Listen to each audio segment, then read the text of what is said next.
Hello, আসসালামু আলাইকুম। Doctor Jannatul Ferdous বলছি। চিফ কনসালটেন্ট হিসেবে আছি ডক্টর জান্নাতুল ফেরদৌস সেন্টার এবং ক্লিনিক্যাল ডিরেক্টর হিসেবে আছি দিল্লির অত্যন্ত রিনাউন্ড একটা institute, Delhi institute of health care and রিসার্চে। নতুন বছর সবার কেমন কাটছে? আশা করি অনেক ভালো কাটছে সবার নতুন বছর। আপনারা সবাই কেমন আছেন সেটাও আমাদেরকে এই ভিডিওর কমেন্ট সেকশনে জানাবেন। তবে আশা করি যে আপনারা সবাই ভালো আছেন। আমি হঠাৎ করে আমি আপনাদের মেসেজগুলো চেক করছিলাম। সো অনেক টেক্সট আমাদের জমা ছিল। আমি চেক করতে যেয়ে দেখলাম যে আপনাদের অনেকেরই একটা কোয়েরিজ যে এই শীতে আপনাদের সেন্সিটিভিটির প্রবলেমটা অনেক বেড়ে গেছে। সো ভাবলাম যে বা ধারণা করে নিলাম যে এখন বোধহয় সেন্সিটিভিটির প্রবলেমে আপনারা অনেকেই কষ্ট পাচ্ছেন। সো এটার উপর একটা কমপ্লিট ভিডিও হওয়া উচিত। So this video will talk about sensitivity. Okay, so এই পুরো ভিডিও জুড়ে আপনাদেরকে সেন্সিটিভিটি সম্পর্কে একটু ধারণা দেওয়ার চেষ্টা করবো। শুরুতেই আসি যে দাঁতের সেন্সিটিভিটি কী। দাঁতের সেন্সিটিভিটি কি আপনারা সবাই বোঝেন? এটাকে আসলে ফিল করতে হয়, লাইক এটাকে ওইভাবে ডিসক্রাইব করা যায় না, বাট এটা হচ্ছে যে এমন একটা অনুভূতির নাম যেটা ঠান্ডা, গরম বা মিষ্টি বা টক জাতীয় খাবার খেলে এক ধরনের সেন্সেশন এবং আপনাকে যেটা কষ্ট দেয়, পীড়া দেয়, right? So this feeling is not good. So আমাদের এক ধরনের খারাপ লাগা একটা অনুভূতি হয়। এটা শার্প হয়, সামটাইমস এটা ডিপ হয় এবং এটা হঠাৎ করে হয়।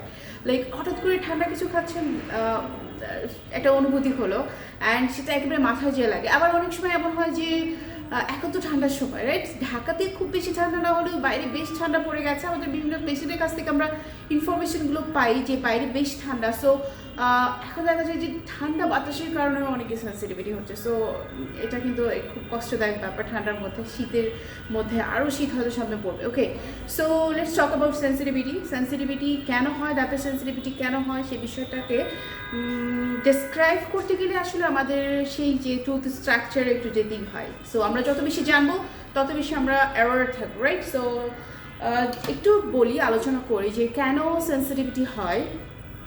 এটা যদি দাঁতের স্ট্রাকচার হয়, সো আমরা সবাই এই পোর্শনটাকেই দেখি, দ্যাট ইজ ক্রাউন, অর্থাৎ দাঁতের এই পোর্শনটুকু আমরা দেখতে পাই। আর নিচে কিন্তু এই পোর্শনটা থাকে যেটাকে আমরা রুট পোর্শন বলি, এবং এটা কিন্তু বাড়ি দিয়ে সবসময় ঢাকা থাকে এবং একটু এদিকে যায়। যদি দাঁতটাকে স্লাইস করে ফেলা হয়, মাঝখান থেকে কেটে ফেলা হয়, তাহলে ঠিক এই স্ট্রাকচারটা দেখা যায়, that is enamel and dental and pulp chamber. So এনামেলটা খুব শক্ত একটা জিনিস দেখা যাচ্ছে, যেটা আমরা বাইরে থেকে সাদা জিনিস দেখতে পাই। সো এনামেল, অ্যান্ড এর নিচে কিন্তু থাকে ডেন্টিন পোর্শনটা। এবং এই যে আমি কিন্তু এর আগে অনেকগুলো ভিডিওতে আপনাদেরকে বলেছি যে প্রত্যেকটা দাঁতে কিন্তু individual nerve supply and blood supply রয়েছে, এবং এই জায়গাটা থেকে আসলে নার্ভ সাপ্লাই এবং ব্লাড সাপ্লাই থাকে, অ্যান্ড এটাকে আমরা পাল্প চেম্বার বলি। এবং এর সাথে কিন্তু উপরের যে হলুদ অংশটা দেখছেন যে একটা ডিরেক্ট কন্ট্যাক্ট রয়েছে, রাইট? সো এই জায়গাটাতে ডেন্টিন পোর্শনটাতে ডেন্টিনাল টিউবিউলস নামে অনেক মানে হাজার ডেন্টিনাল টিউবিউলস থাকে। সো এই জায়গাটাতে কিন্তু খুব সহজ ভাষায় বোঝা যাচ্ছে, যেহেতু নার্ভের সাথে খুব কানেক্টেড এবং নার্ভের এন্ডিংগুলো এখানে থাকে, দ্যাট মিনস এই জায়গাটাতে একটা সেন্সেশন রয়েছে যেটা এই জায়গাটাতে নেই। সো খুব সহজ হিসাব, যদি কোনোভাবে এই পোর্শনটা সরে যায় তাহলে কিন্তু আপনি সেন্সিটিভিটি ফিল করতে পারবেন। দ্যাট মিনস এনামেল লস হয়। কী কারণে এনামেল লস হয়? এনামেল লস হতে পারে আপনার ব্যাকটেরিয়াল অ্যাটাকে।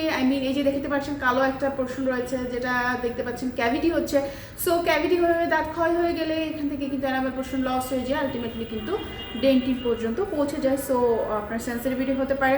এছাড়াও দেখা যায় যে বিভিন্ন কারণে, লাইক সেন্সিটিভিটির কথা আসলে একটা কথাকে না বললেই না, সেটা হচ্ছে যে আমাদের ফল্টি ব্রাশিং, রাইট?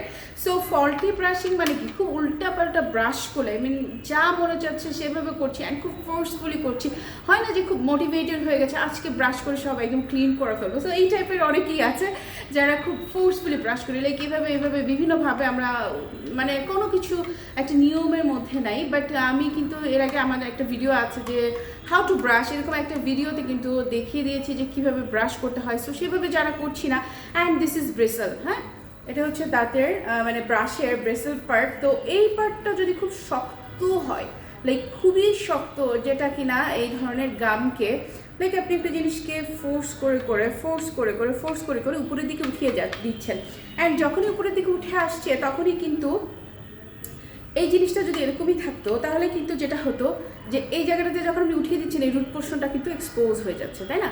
এখানে মাড়ি যদি থাকে, এই জায়গাটা যদি মাড়ি থাকে, এই জায়গাটা যদি মাড়ি থাকে এবং আপনি যদি ফোর্স করে করে মাড়িকে উঠিয়ে দিচ্ছেন, তো মাড়ির নিচে যে রুট পোর্শনটা রয়েছে, এই মাড়িটা এখানে রুট পোর্শনে ব্ল্যাঙ্কেট হিসেবে কাজ করে, একদম কম্বলের মতো কাজ করে, হ্যাঁ, ঢেকে রাখে, প্রোটেক্টিভ। হ্যাঁ, তো আপনি যখন এটাকে সরিয়ে দিচ্ছেন তখন কিন্তু রুট পোর্শনটা এক্সপোজ হয়ে যায়। অ্যান্ড এখানকার কিন্তু এরকম শক্ত জিনিস থাকে না যেটা কিনা ডেন্টিনকে কভার করে রাখে, সো এখানকার ডেন্টিনগুলো এক্সপোজ হয়ে যায়, রুট পোর্শনটা এক্সপোজ হয়ে যায়। সো এই জায়গাটাতে সেন্সেশন, একেবারে দাঁতের সেন্সেশনটা আপনার মাথায় যেয়ে লাগে।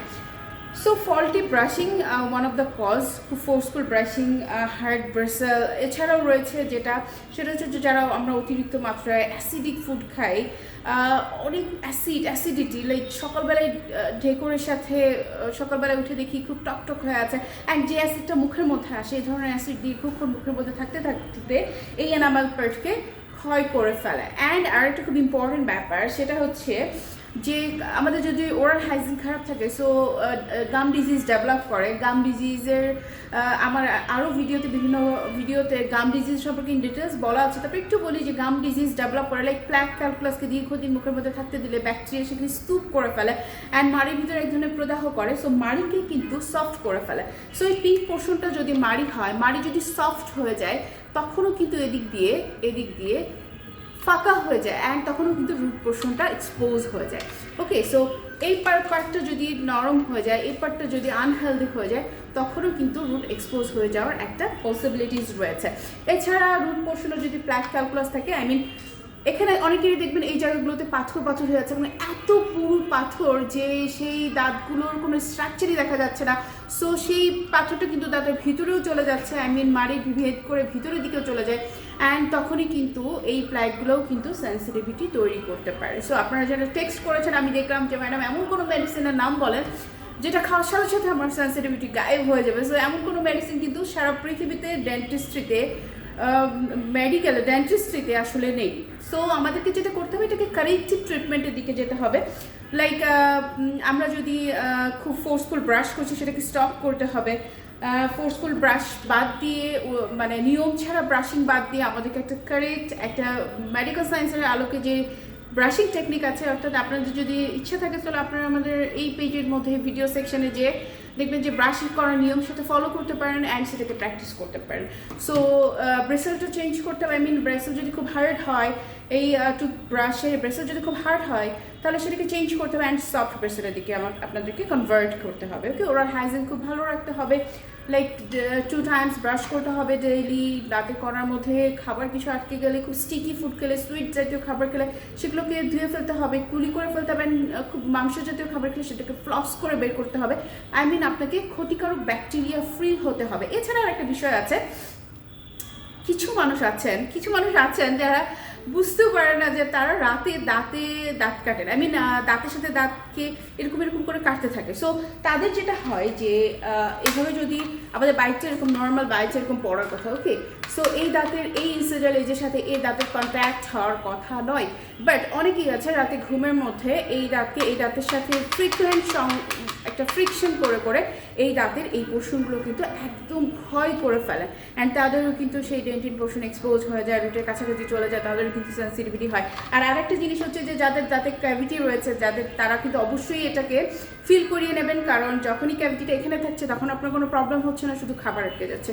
আলটিমেটলি যখন ডেন্টিন পোর্শনে যায় তখন কিন্তু আপনার সেন্সিটিভিটি হয়, তার মানে আপনাকে দাঁত বোঝায় বা আপনাকে ইঙ্গিত করে, সেন্ট্রাল নার্ভাস সিস্টেম আপনাকে জানায় যে আপনার দাঁতে এক ধরনের প্রবলেম ক্রিয়েট হচ্ছে and that should be solved, otherwise it will turn to pain.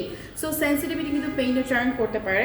So sensitivity যখনই হচ্ছে, আপনি নিকটস্থ একটা ভালো ডেন্টাল ক্লিনিকে যে আপনাকে আইডেন্টিফাই করতে হবে what is the reason behind the sensitivity and সেই অনুযায়ী ট্রিটমেন্ট করতে হবে। ওকে, সো এমন কোনো মেডিসিন নেই যেটা দিয়ে শর্ট করে খুব তাড়াতাড়ি 2-3 দিন খেলেই আপনি সেন্সিটিভিটি মুক্ত হতে পারবেন। সো ওভার দ্য কাউন্টার যারা ফার্মেসি থেকে ড্রাগ নিচ্ছেন, তাদের জন্য আমার পরামর্শ হচ্ছে এই ধরনের মেডিসিনে আপনাকে পার্মানেন্টভাবে সেন্সিটিভিটির কোনো ট্রিটমেন্ট দিতে পারবে না। সো এখন কি সলিউশন হচ্ছে আমাদেরকে ওরাল হাইজিন মেনটেন করতে হবে এবং অবশ্যই নিকটস্থ একটা ডেন্টাল ক্লিনিকে যে ডক্টরের পরামর্শ নিতে হবে যে কোন রিজনের কারণে আপনার সেন্সিটিভিটি হচ্ছে and that should be stopped. Okay, so এই শীতে আসুন আমরা সবাই ভালো থাকি। সেন্সিটিভিটি যাদেরই প্রবলেম হচ্ছে অবশ্যই একটা রিকোয়েস্ট একজন ডেন্টিস্টের শরণাপন্ন হবেন এবং সেই অনুযায়ী ট্রিটমেন্ট নেবেন and it will be all right. Trust me, একজন ডেন্টিস্টই আপনার সেন্সিটিভিটির ট্রিটমেন্ট আপনাকে দিতে পারবে এবং খুব সহজে। লাইক এটা যদি আপনার ব্রাশিং টেকনিকের কারণে হচ্ছে, আপনার যদি গাম রিসেশন হয়ে যাচ্ছে, তাহলে উনি আপনাকে ফিলিং করে দেবে। মানে এই জায়গাটা যদি খুব খুব খুব অনেক খালি হয়ে গেছে মাড়ি, তাহলে এই জায়গাটা উনি ফিলিং করে দিয়ে ফিল আপ করে দেবে অ্যান্ড এই দাঁতটায় আর আপনি সেন্সিটিভিটি ফিল করবেন না। এখন এই দাঁতটা যদি এরকম হচ্ছে যে এখানে খুব ক্যাভিটি হয়ে গেছে অ্যান্ড এখানে ডেন্টিনের খুব কাছাকাছি চলে এসেছে এবং সেন্সিটিভিটি হচ্ছে, উনি তখন আপনাকে এই ক্যাভিটিটা রিমুভ করে আপনাকে ক্যাভিটিটা ফিল করে দেবে এবং আপনি সেন্সিটিভিটি ফিল করবেন না। এবং আপনার যদি আরও কিছু প্রবলেম থাকছে তো উনি আপনাকে ইনস্ট্রাকশন দিয়ে শিখিয়ে দেবেন। সো এভাবেই আসলে আমরা এই শীতে সেন্সিটিভিটি মুক্ত থাকতে পারি। আপনারা সবাই ভালো থাকবেন আর আমাদের ভিডিওগুলো সবসময় খেয়াল করবেন আর অবশ্যই দাঁতের যত্ন নেবেন এবং ওরাল হাইজিন মেনটেন করবেন। আল্লাহ হাফেজ।